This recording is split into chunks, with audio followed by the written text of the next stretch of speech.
the network for the AV industry. What are you listening to? This is AV. This is AV Nation. This is AV Nation. Ready. AVWeek. Performing scan. Week. Online. This is AVWeek. AVWeek.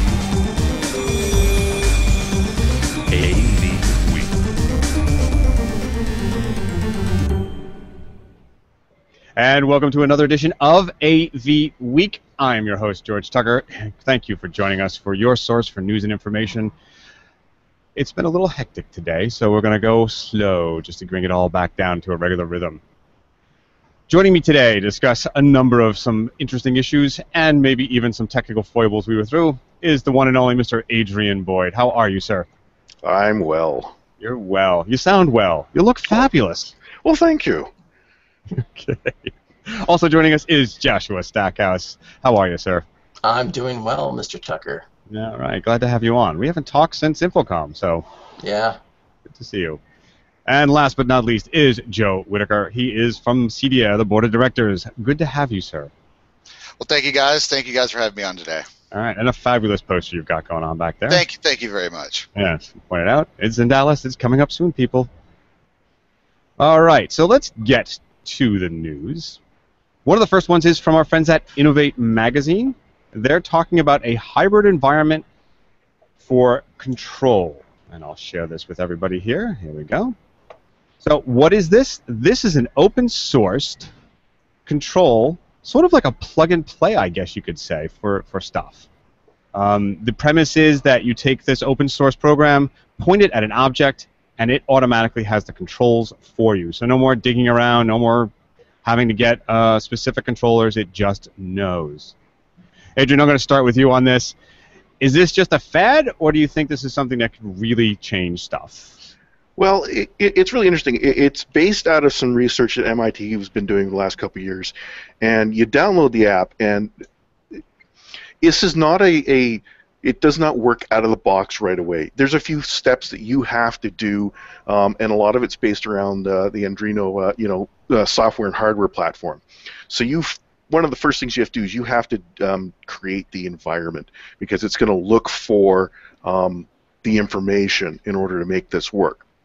Is this going to be kind of something newer in the future? I think this is a lot of where we're heading with technology, where devices are going to be, as part of this, that new coin phrase, what is it, the Internet of Things.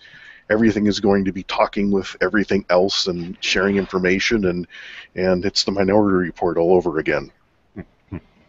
Well, Joe, let me bring this to you, because when we watch this video, part of it's talking about interconnecting devices right from the touchscreen.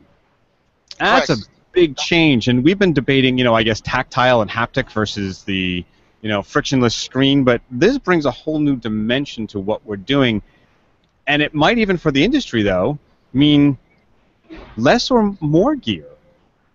It could very well mean less or more. I mean, this is just what Adrian said. This is, an attempt at IoT Realized. This is Nest coming to us and talking to us about the thoughtful home. This is a whole different approach. However, we've seen sporadic pieces of this in the past.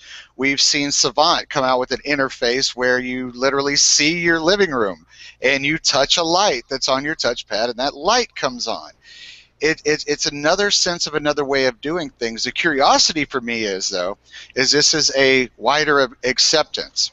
It's just like a thread or something, a thing of that nature is manufacturers are going to have to adopt the platform to survive and to be able to come into this. When I look at it, the video is great. I point at something in my house. I want to control that light or this TV, and I just point at it. It recognizes it. It interlinks. And I should be off to the races. Now, in theory, we know that that is not the case. However, ideals like this are where IoT is going within the home, and that should eventually translate into the commercial space. While we have a bunch of great guys doing great things, I just hope to see things like this actually come to fruition because they're fun, they're neat, and they're engaging. Well, speaking of neat, Josh, let's talk about how close this looks to sort of VR technology. Do you think this is something where maybe VR in the home could really be present soon? You mean AR, augmented reality? Oh, augmented reality. I'm thinking virtual reality or augmented reality. Yeah, it's like back in the day where you had the big helmet on your face and you were shooting the pterodactyl at the mall. Yeah, well, still Oculus, right? It's still a big box. It's a cardboard box with a cell phone inside it. I think that this is definitely augmented reality in a consumer-friendly form.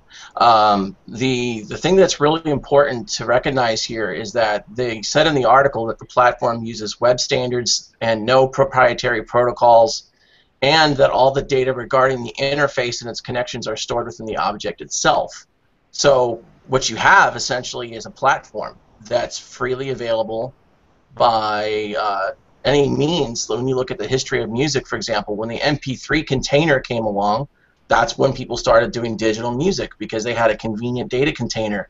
The standard was there, and everybody could get on board with that same standard. And when HTML came along, HTML was a standard. So when you've got a platform like this that is based on web standards, where the data resides not on a server but within the object itself, you start to look at the power of data format, and it has a lot of applications. I mean, for example, a lighting technician for live sound and live staging is your world, Mr. Tucker, but imagine what it could do for a lighting tech or a sound technician, where, instead of having to have a big board, you could have an iPad, or maybe some future version of an iPad that's bigger than an iPad, but a control platform that, rather than just physically wiring everything, you change things on the fly, like lighting scenes that are pre-programmed by just aiming a device at the light itself that you want to control and relinking it. Joe, let me pose something to you about this. One of us mentioned that this is from MIT, right? And the same thing happened with those, I'm going to call them the skunk works of NYU, the multi-touch screen. There was a TED talk about it, right, in the late 1990s, and eventually when it came to be a real company, who bought them? Microsoft. Correct. Now, it's funny you actually bring that up, because this reminds me a lot of that. I don't remember if that was 2003 or 2004.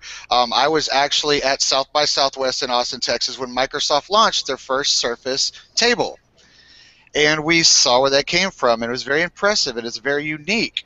But it has taken up to now, before the Surface became a sellable and really operable and widely accepted platform. This, however, has a magical component to it. It is using years upon years of industry standards for web. For web, they're using HTML. They're using things that a lot of us in all of our industries actually know about. It is such a different thought compared to control systems and control companies as a platform as a whole. I don't have one guy that does C++ and another guy that does Lua programming and another guy that does this. And, oh, by the way, what happened to hexadecimal? It doesn't matter anymore. Now I have a single platform, easily adoptable, that you could seriously take an entire control platform for just about any device, and because it is HTML, it could sit on a very tiny 8 gig SD card if it wanted to. I mean, you're talking about a control platform that can really do anything. And coming from MIT, that is great, but you hit the nail on the head. Surface was bought by Microsoft, matured, and it does well. Who is going to buy and take this technology? Will it be Apple? Will it be Google? It will be somebody big and influential that has been looking for an opportunity to saturate and jump into this market. Could be the diving board for Brillo. For Google's Exactly. Brillo. Yeah, you make something up there, or you bring up a good point. You said that it's on a small thing, and I'm struck by the fact that we're only 2 days out from the return of Apollo 11, nearly, 40 years ago. So 40-odd years ago, and it was running on computers that were probably less powerful than the one you just described, and we're sort of going back towards it. It's a very interesting thing. We've reached the pinnacle with the iPhone, in terms, pinnacle, and now we're sort of coming back to this sort of very small memory usage and this little mesh idealism, which this, I think, is going to use. Exactly. Yeah. Adrian, I want to throw something at you about this, though. This brings back a whole debate on how much we need interfaces. About 2 or 3 shows ago, we had a conversation of haptic and sort of ultrasonic deformed surfaces being needed for feedback. And some of the panelists weren't so sure that you really needed that feedback. In a case like this, and in general, what are your thoughts on that? Do we need that real tactile feedback, or is it just some of the old guys like me who still sort of lust for the weighted knob? Well, both you and I, like weighted knobs, and feedback in terms of control systems helps individuals relate to the world around you. When we, let's just kind of turn this a little bit. If you have a disability, if you're blind or you're hard of hearing, feedback is the only way that you know if something is working. If it's audible or if it's visual, that's a real benefit to you. And we still require feedback of some sort. I mean, how satisfying is it to pick up a pen and click the top of the pen and hear that click? The pen is working. I don't think feedback is going to go away. It may become more diverse. It may become more integrated with our devices and how we're operating. We look at all of our cell phones. What's the 2 biggest pieces of feedback that we get in a cell phone? It's vibration and it's audio. The video is not a big deal because most of the time, where is our phone? It's in our pocket. How do you know when someone's calling you? It vibrates, right? Yeah. So I don't think feedback's ever going to go away. It may just change as we, further start integrating a lot of these devices, and as other products start to get more, I would say, intelligent connected. Well, Mr. Josh, Tucker? Yeah, I was going to say, I'm going to throw it to you, our sort of millennial on the crew here today. Your thoughts? Are we just reminiscing about old things that don't need to be anymore, or what is your take? No, actually, I think it's more of a paradigm shift, really, into what feedback means. Tactile is only one sense, as Mr. Boyd points out. You've got audio feedback. You've got the vibration from a cell phone. But feedback can be many things, and I think we just had this conversation the last couple of weeks on AVWeek. The last couple of weeks, there was something about zero UI. Yeah, there was that one as well. Yes. Yeah. So it's kind of like a recurring theme, but I thought that this reminds me of that in that capacity. That what you define an interface as kind of becomes the fundamental question, because how you define the interface will then define what you might use for feedback. So. Right. All right, well, let's move on to some more business-oriented stuff at the moment. Samsung and Apple. Yeah, I'm going to drag out this trope for a little bit, but it's important. This is an article about Samsung having to pay Apple for patent infringements, and they're mainly minor things. And this is really about a bunch of companies, Facebook, Google, Dell, eBay, and a number of others joining with Samsung as a friend of court brief saying, we think you've overstepped your bounds. I'm going to start with you, Joe, from the business perspective. Is this kind of ruling damaging to innovation and to our industry, or is it just the right thing to do? Now it can be very damaging, and this is an article. This is actually something that I've kept track of for quite a while, in that I've personally been involved in the patent process and device design and these things where you're protecting your intellectual property, but at the same time, things can be protected to the point that they stunt and they kill innovation. It happens. It's happened across the industry multiple times. Apple, Savant, Lutron. The list goes on and on and on. It happens. But what ends up happening is there's curves around innovation. It creates ways to be something totally different. Now, this is more of a business thing than an innovation thing when I look at it, because when you look at the players, you look at Google and you look at everybody else that's involved in it, Facebook. These guys have native built-in stake with Samsung. They have hands in this, so it hurts them on the cell phone market. In the end, this could be one of those detrimental things that is going to hurt everybody, because if they can take Samsung for those reasons, which you are on the point, very minuscule, very small, very wide open, and they can just go out and they can say, everybody is in violation of the exact same components.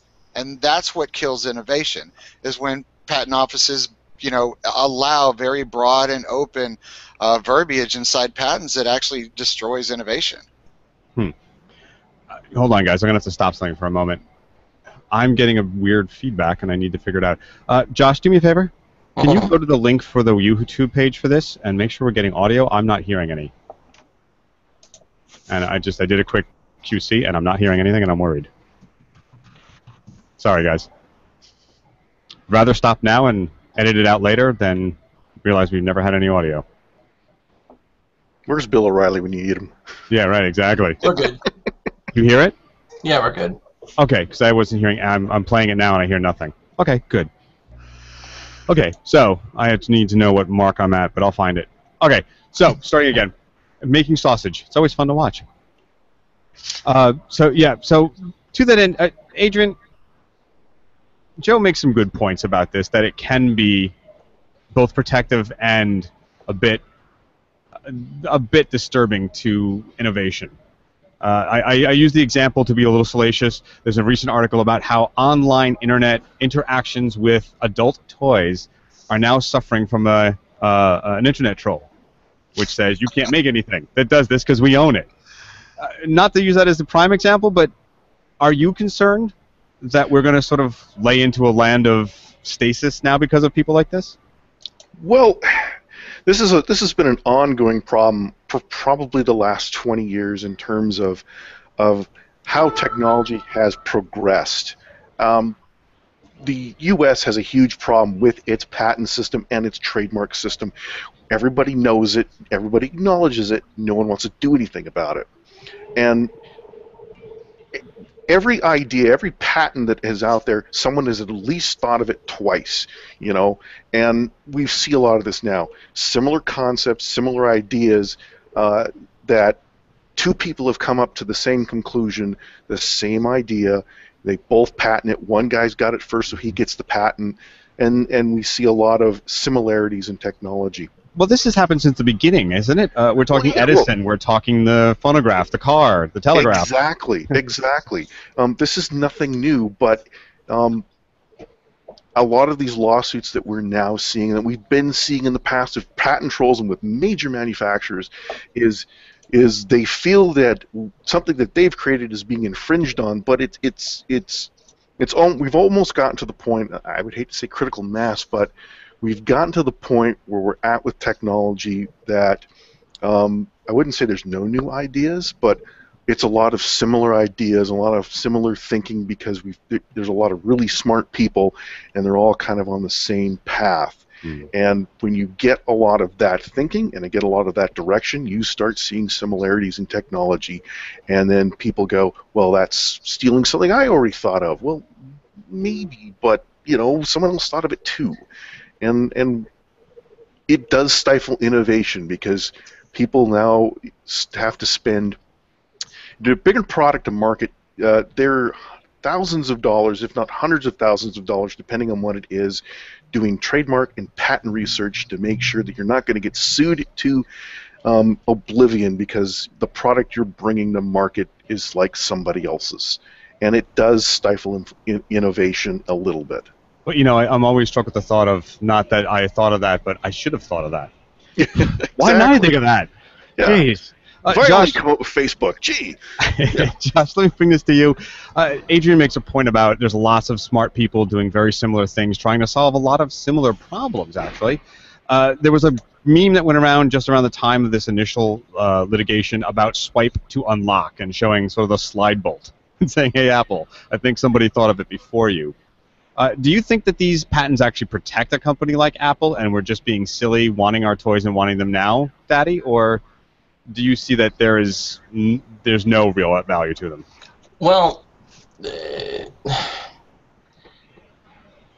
don't know. I mean, the whole lawsuit itself is really gotten out of hand, but I think it is a soap opera. This is true. Well, what it boils down to is it feels like there's two kids on the playground, and both of them want to take the ball and go home, but neither one of them know who the ball belongs to. and ultimately it doesn't really matter. And to me, it doesn't matter, because as a consumer, I try to look at it as in whenever somebody big does something first, all the other competitors are going to go and mimic it. Everyone wants to play me too, me too. Apple was the first one to come out. Wasn't the first to come out with an MP3 player, right? But Apple had a better UI. They spent money in human-computer interfaces, and they developed the jog wheel. Then everybody wanted an MP3 player all of a sudden, and then everyone copied that. The smartphone is a category where Apple just happened to kind of sort of create the category, but they really didn't. They defined the standard. So let me pose a question, because you brought something up that I think is pertinent to this, and I'm going to put it to the round real quick. You know, you said that when somebody comes up with a sellable and popular feature, everyone wants it. Well, I want to be 6'4" and be really well built, but I'm not. Does that really change the dynamic when we think of it in that way? And let me start with Joe, because Joe, you said that this sometimes can stifle innovation, but there is that factor, isn't there? I came up with it. It's my rounded edges. Well, okay, so you are on to a very good point, and you know, Adrian kind of slightly touched on it. The patent industry itself is a ridiculous shambles. In 2013, they tried to revamp it. You had the Americans to Invent Act. So much mess because of trying to do this. However, companies like Samsung, they do get the fact, and I mean, Josh hit it on the head, the little cogwheel, everybody's going to do it. The patent office actually allows that. They say you can patent based on certain advancements or changes to a specific object. The patent for Apple with the rounded edges and this, that, and the other, of course, Google is going to have a dog in the fight, because guess what? They bought the company owned by the guy who designed the first iPod and iPhone. It's ridiculous. It is a vicious cycle, and small things like that justify patents should not be, those claims shouldn't be valid. It should be, this is a really brilliant idea. Believe me, I think an iPhone's a brilliant idea. However, I thought a TV is a good idea, and there's a lot of people that make TVs. And you don't see Westinghouse suing GE or even stuff back from RCA. Innovation and creation is one thing. Trying to make an extra dollar in a market where you're losing share is an entirely different matter. And doing it through lawsuits it's counterconducive to innovation. Hey, I think I was going to put, go ahead, yeah. I just wanted to kind of jump in here. The one thing that none of us have touched upon so far, though, that's important to realize is that technology itself has this weird tornadic sort of cycle where things will get spun up and they go up and then they come back down and they get thrown out all over the place. And so what happens in one particular sector in technology has a massive influence on another technology sector. So, for example, one of our topics this week in the news is the outer space AV rig for scientific exploration. But if in that article they specifically pointed out that what made the package so significant was that they had all this technology and only used 24 watts of power, and that 24 watts of power, and it represents, quote, a degree of miniaturization that is unprecedented in planetary exploration. Well, then to be frank, but where does that miniaturization come from? I mean, that miniaturization came from other sectors, right? Piezo speakers, for example, on cell phones, or the cameras that are on cell phones. The miniaturization, it goes from one industry to the other. So, are we having audio problems? No. Oh, okay. So, but it just, there's an impact on this. So when we look at this lawsuit, it has an implication beyond just consumer electronics, because it creates a precedent, since we live in a land that completely operates off of legal precedent. We operate one lawsuit based upon there's a court precedent for this happening before, and in this case, that's how every court case is usually built, except for the first time something comes up. So you got to look at it from the perspective that what would happen to technology in general if this lawsuit gets upheld in terms of the patent infringement. Adrian, Josh Schrago, too many Joshes in my life. Josh Schrago just texted me saying, hey, what about Meyer? They own the trapezoidal speaker. how much of a concept is that really that they should own it exclusively? Right, and there's lots of trapezoidal speakers, and there's a lot of them out there. But you start getting into what is it? Copying is the biggest form of flattery, or whatever that expression is. Yes, exactly. Everybody makes someone's come up with a good idea, and everybody wants to jump on the bandwagon, and you have to have a equal balance, in terms of ownership rights for something that you've gone and created, and technology and growth. And I think that balance is just a little bit out of whack right now. All right, well, let's move on to the next story, which actually touches on some of this. The report that Intel can't keep up with Moore's Law, and it claims we're all going to suffer.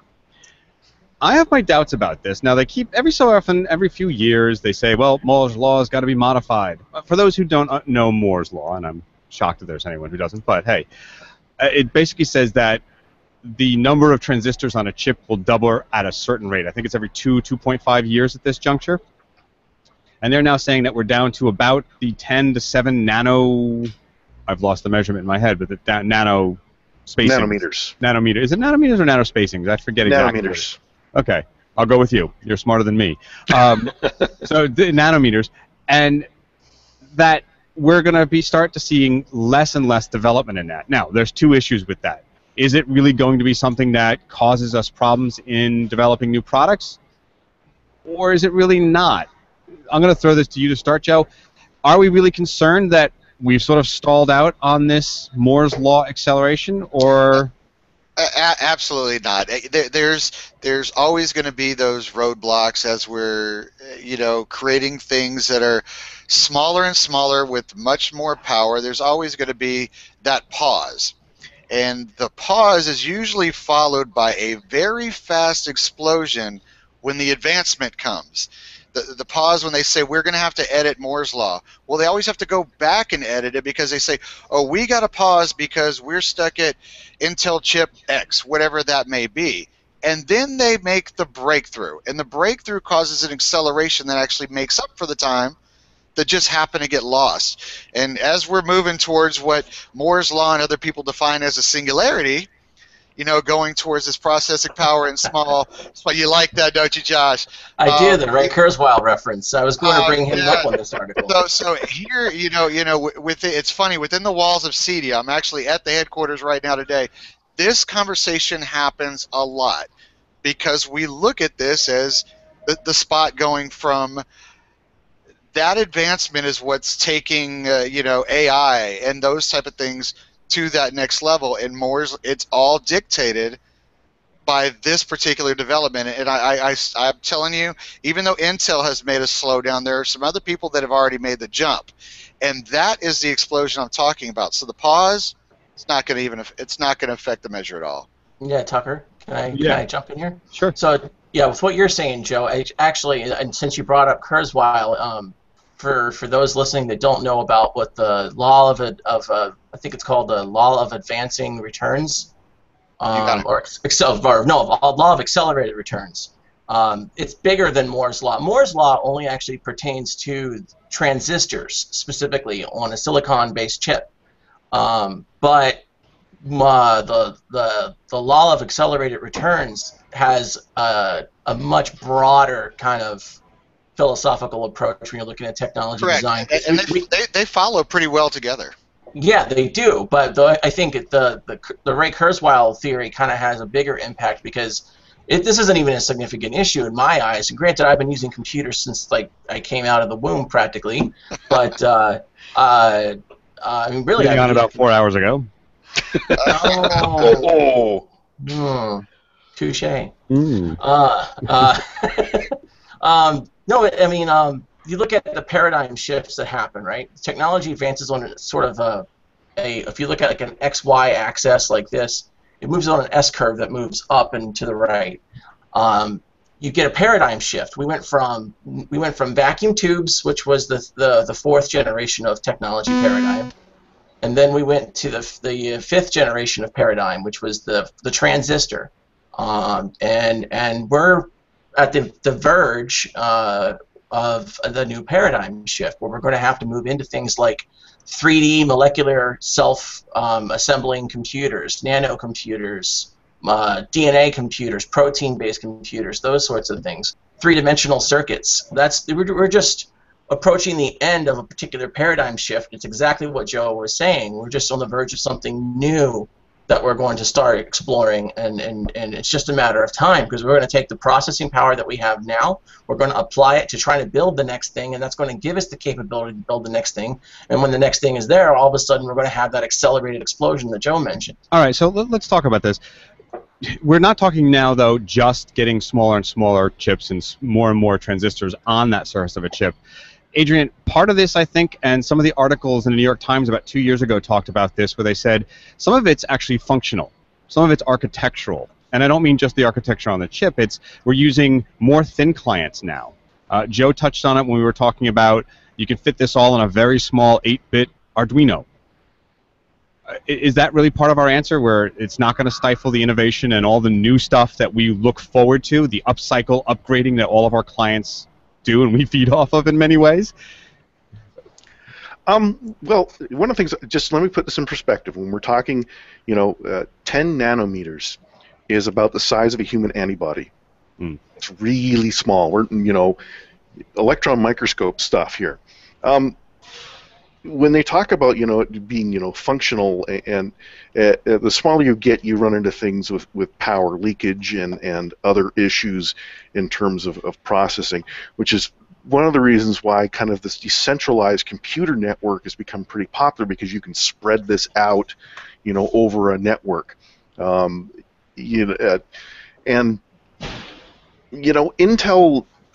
the whole gist of the article was that when we talk about Moore's Law was, it wasn't a scientific law, it was more of a following a trend, right, based on what they were seeing with technological growth. It's a euphemistic title for what's happening. Exactly. He was looking at a trend, as Intel progressed as a company, as things got smaller and they were able to do more with micro, putting transistors on silicon and shrinking, electronics.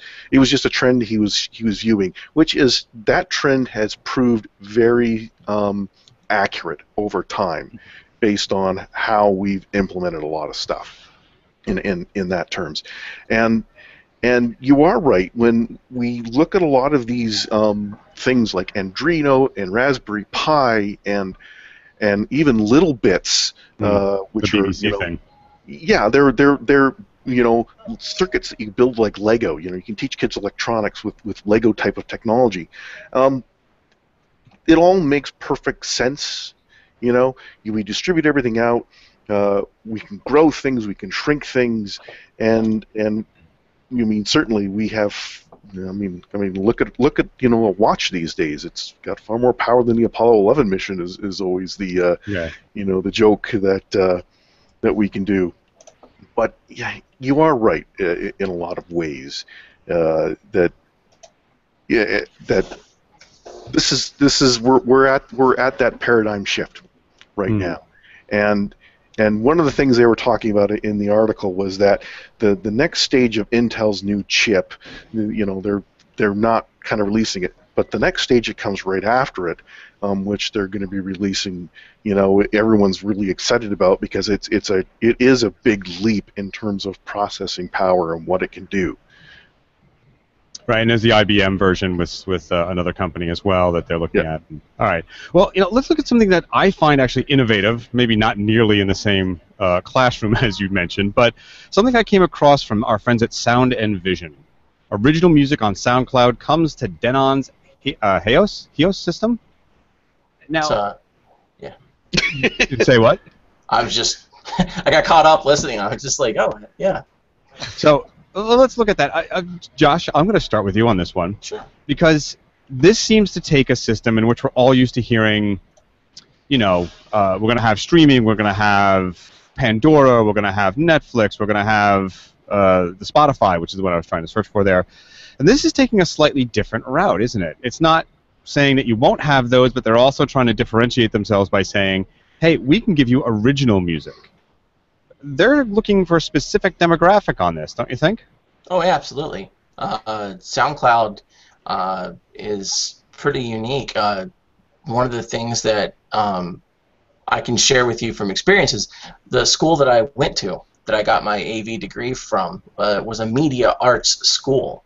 And they had a recording and engineering program there. And almost every single student there put all of their music and everything that they were developing as part of their profile on SoundCloud. So the way that MySpace sort of was like big for musicians, SoundCloud is now very much along with YouTube. But SoundCloud is unique because it's all about musicians and about music, and they have a really interesting commenting system where you can actually interact with your listeners by tagging a text comment to a particular time code. So as you're listening to as you're watching, they have a waveform display.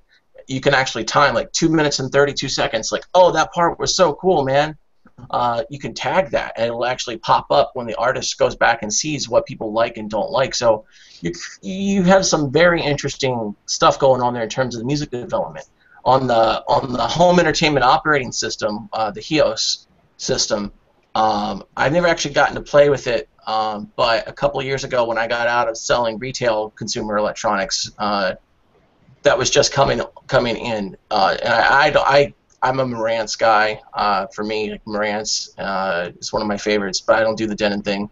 All right, well, let's bring that in though. I want to bring Adrian into something about what you brought up. Adrian, he's talking about how it's the new interface. Really what you were describing is MySpace 2.0.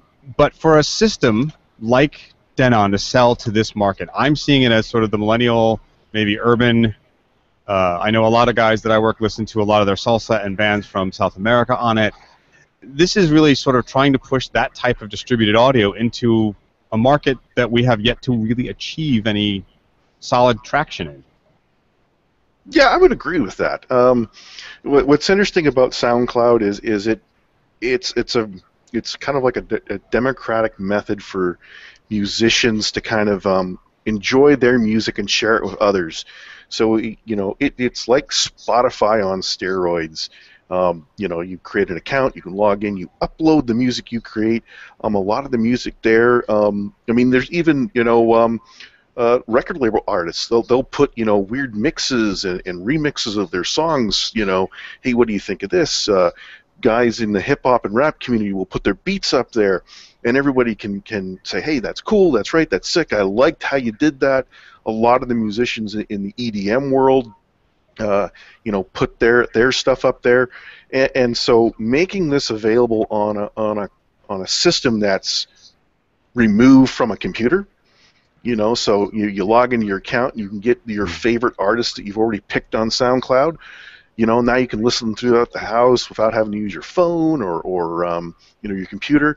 It's just another step of embedding that content that's online and bringing it closer to other devices. Joe, this is actually pretty genius. This is actually looking at a whole new marketplace and a whole new way of where we've already lost the physical medium. Now we're losing the registered label and the official music. It's all coming down. It's funny the way it works, because for Denon, this is a very brilliant play. In a world where the competitive space in wireless music is starting to get bigger. Denon, Sonos, and everybody's picking what they think is going to be what makes their platform better. Sonos did high res, Deezer, brilliant for them. They could do that. But Denon took an entirely different and genius approach in a time when musical media, most of the stuff that is fed to people who sit in front of the TV comes from American Idol and The Voice. These are unheard of, unrecorded artists, and they're everywhere, and they're creative, and they're new, because people are tired of hearing Taylor Swift. This is where, Speak for yourself. It's Hey, innovation. don't you mess with Tay-Tay, man. Hey, Don't man, mess with Tay-Tay. it's innovation with music, with a brand that is trying to do something innovative. And I'll tell you what, I use SoundCloud. I love it. I find stuff that matches, moods and things that I'm not going to hear in my car on the radio I haven't heard before. I'm able to discover new music again, which has, that's kind of been taken away from me by artists and such. So it's really a brilliant move from Denon to bring something like that to a product that is still growing. Yeah, it's almost like going back to the day of sharing mixtapes, Oh, yes, it takes me... Well, okay, no, he's too young to remember mixtapes. Me?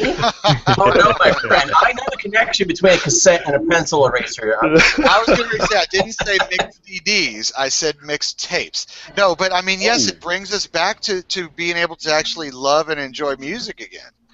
Yeah, it's very interesting. Although I have to contend with you, as much as I may not enjoy Miss Swift's music, I think she's more punk rock than punk rock because she owns everything she wants and she does what she wants with it. And how much more punk rock can you be, right? If mine go away.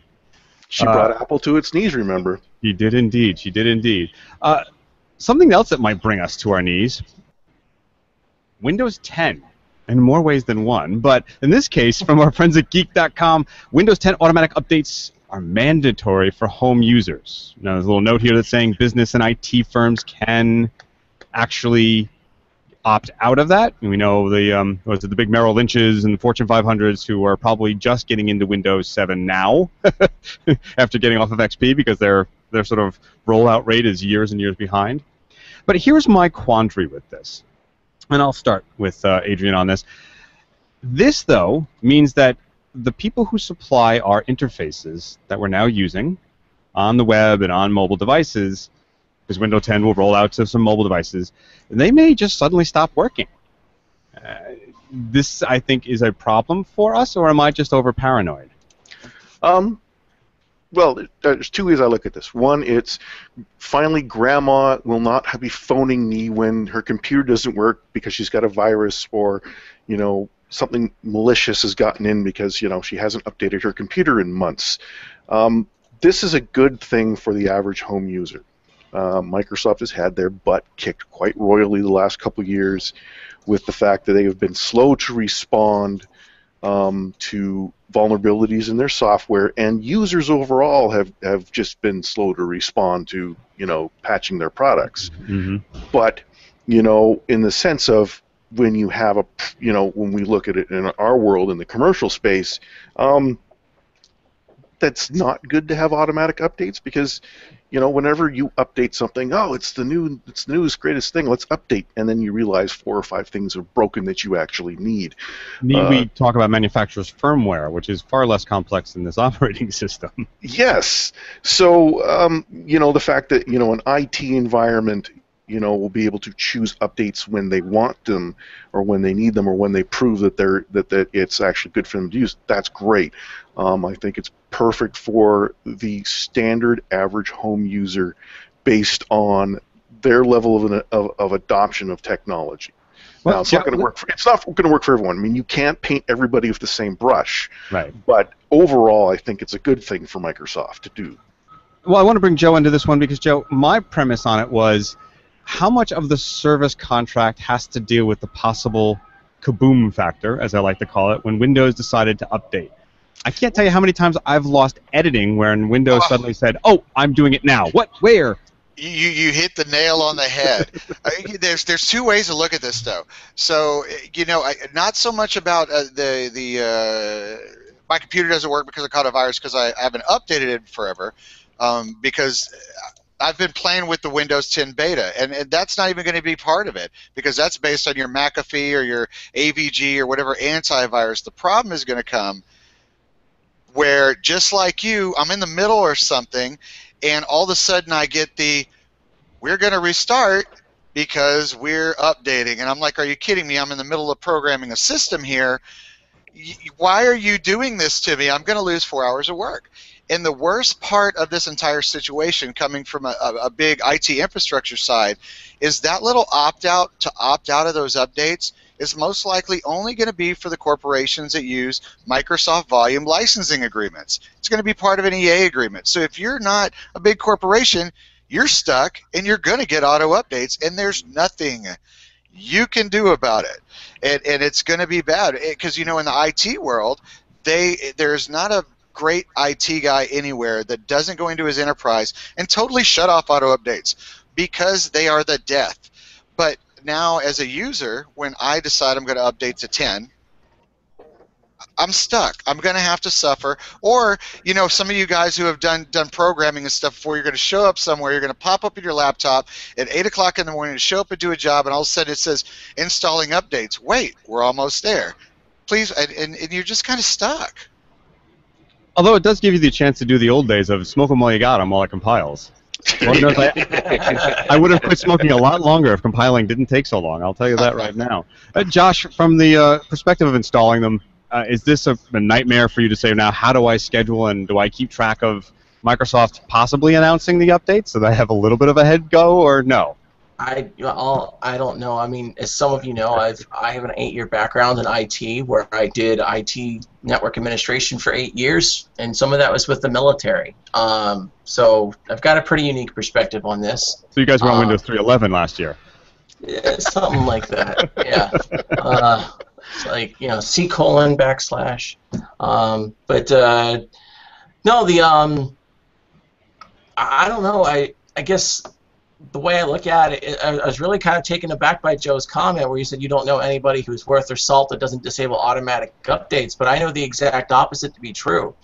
My wife is a network security engineer, and that's what she does for a living. And her personal opinion on this subject matter, I actually asked her because I was coming on the show. I wanted to know what she thought about it. Was that she thinks it's for the better, because most people are going to put it off and put it off and put it off and put it off, and they're never going to update their computer, and it's going to make it more vulnerable, and they're not going to have any fixes for their vulnerability in their patches. So I think I agree with my wife in that in a corporate environment you don't want that, but in a home environment I think it's for the better of the populace, because it's kind of like inoculating your children when they're young, giving them all immunizations. Granted, I'm probably stepping into some people's sensitive territory with that comment, but generally speaking, it's a herd immunity. That's what I'm getting at. It's herd immunity. Okay. Well, I'd like to add something to that, Josh, if I could. Your wife is on the money, because in a corporate environment, you do not do the updates based on when Microsoft decides to send you the updates. You do them based on group policies, or using, you do them within your infrastructure. You do them planned. You do them at midnight. And you do those things. But when it comes to the consumer, yes, but it should have that optional of, let's do this at 4 a.m. when I'm asleep, not let's force this on me right now, right this second, because we definitely don't want grandma that you go to update and it says 256 service patch updates, and you're like, Grandma, make me some potatoes, because you're going to be there forever. But still having the option to be able to at least put it off for a couple of hours so that guys like me and you can do our work would be great. Yeah, well, here's my thing, and I'm going to use an example of the infamous Apple Nano. I don't know if any of you guys remember this, but everybody jumped on the bandwagon. We got controls and we got interfaces to our systems. Every manufacturer had one. And then one day the colored Nanos came out in bright colors, and every single dock stopped working. And at first, working inside of a manufacturer's tech support at the time, we thought it was us. Oh God, what'd we do? What's wrong with the firmware? But all it was is they changed the pinouts. And went, oh, by the way, did we not inform you? It's a hardware change. Sorry. And the only reason you knew about it is because the guys on the community boards about Hummer and Chrysler and all the rest were starting to complain that their Nanos don't work in their cars. I think That's when that the happens, kind of thing I worry about. When that happens, George, I think you do this right here. Hulk smashed. You know what we do? We need AV Hulk. We need the AV Hulk Twitter guy on. That's what we need. All right. One last one here, just to round it out. Today, they're going to be showing, probably as we're speaking here live on a Friday, is the Horizon will be sending out new photographs. And Sound and Video Contractor did a nice little segment on what it takes to get the cameras and the information to us. And it's from an AV perspective of that there's a very specific design going on here. And if you read the interview, and it's down here somewhere with the guy that did the lead engineer for the camera, they had to do something about scalability where all the materials needed to be the same so that when it was in space getting farther and farther away, it would shrink the same. My curiosity, I guess, is in that realm of, do you guys see any installs that we have to be very specific about and that something like this would apply? Yes. Yes. Yes. Yes. Yes. Tell me. When I've dealt a lot with a lot of large corporations where they want to standardize on their technology, and they're looking at it twofold. One is service for their internal staff, so it's the same box over and over and over, and if one fails, they can have one in backup, and it's easy to fix and replace, or they look at it in training. It's a lot easier to train a group of people on the same system, and it doesn't matter what floor you're on or where you are in the building. It's the same darn thing, and you walk in, you know how to use it. It's not, well, we need 6 different training sessions because we have 6 different types of systems, and they all have different technology. So standardization is really good when you start looking at large systems based on their complexity and based on the number of users you have in an environment.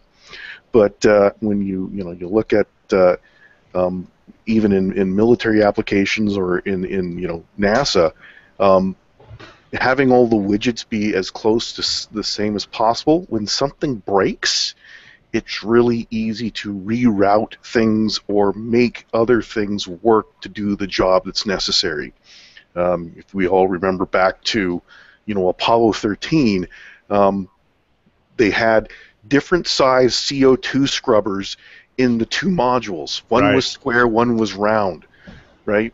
And how do you make a square peg fit in a round hole? We got to modify it, and that's where a lot of the changes in technology and infrastructure started to go on in a lot of these systems. Is let's make things as close to similar as possible, so if something breaks, it's easy for us to fix.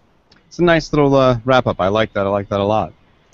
We're getting to the end of the show, but I wanted to give Joe a chance here. Mr. Whitaker, CEDIA is coming up. Can you give us a little info on what's going on? Anything we can tease out of you? CEDIA this year is very unique in a lot of ways. There's fresh faces involved. There's obvious new technologies, but it's going to be a great time because it's a little later in the year. It's early October instead of September. It's in Dallas, so the weather is going to be amazing. CEDIA is going to have some of the best programs and best events. I've been involved with CEDIA since its early days, and I could not compare any other CEDIA show to be anywhere near this. The keynote speaker is Michael Rogers. He's a practical futurist. It's a little something different that CEDIA is doing, putting somebody of that caliber and talking about those kind of things out there, but it is important for technology right now and the way it's moving. And we're seeing so much of a lot of you guys in commercial space and residential space, so much of this stuff in the IT space is starting to blend together. It's starting to mesh. We're learning from each other. We're innovating things that are affecting each other's patterns, and it's all kind of coming together. And that's what's really important about CEDIA this year. Are the people that you're going to see, the things that you're going to hear, they match that vision. It is the future home. That is kind of that's a deal there. And we're lucky enough that we live in the lifetime that we get to watch it happen firsthand. We get to see this cool stuff that's been influenced by great commercial integrators, great IT people, and it's all starting to come into our house and affect the way we live and make life for us better at the end of the day. And that is some of the most powerful stuff. And this year, you're going to see a lot of that. You're going to hear a lot about it. the attitude is going to be great. It's going to be fun. It's going to be exciting, and there's some party and some fun to be had as well. Do we have an official hashtag? CEDIA15. That is, well, you could use two. You know, you got the hashtag CEDIA15, which is pretty standardized, but also make sure to use hashtag AVTweeps. You got to give those guys a lot of credit. Love those guys. And they'll be out in full force this year. You'll see a lot of interesting blogs from a lot of really recognizable people. I do have to get a shout out to my boy Richard Fregosa.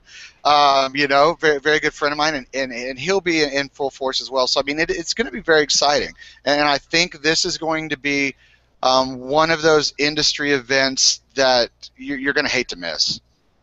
Very cool. Now you got me excited. Now, and AV Nation will be there, so look for our page. We'll be covering a lot of stuff, just like we did last year, and we'll let you in on a lot of that stuff. That, of course, was Joe Whitaker from J. Whitaker Designs, and, of course, the CEDIA Board of Directors. Thank you so much for your time today, sir. And thank you guys for having me. I enjoyed it. All right. And, of course, Joshua Stackhouse. Good to see you again, sir, and thank you very much. Thank you, Mr. Tucker, for having me on. Where can they find more about you? Pretty much just like you, everywhere on the internet. I am at Stackhouse AV. So if you could find Stackhouse AV, you'll find me. All right, it's you at Stackhouse AV. I'm somewhere else, but there we go. And of course, the one and only Adrian Boyd, a man of international, man of leisure. Yes. Where can we find out more about your goings-on or information about you? You know, I'm on LinkedIn. I'm pretty easy to find on LinkedIn. I'm on Twitter. You know, I am VAV. CAD guy on Twitter. Of course, you need to put underscores between every word because it's the longest Twitter handle in the known universe. But yes, I hear the Guinness Book of World Records is looking into it. Exactly. But yeah, it's I'm all over the place, and maybe soon I'll be getting my blog updated and revitalized and start adding some good content. So cool. Well, thank you very much, sir. Yep. And Joe, I forgot to ask about J. Whitaker Designs. Where can they find out more about that? J. Whitaker Designs, based in St. Louis, Missouri. We are a custom integrator. Best place to actually find me and get a hold of me is LinkedIn and Twitter.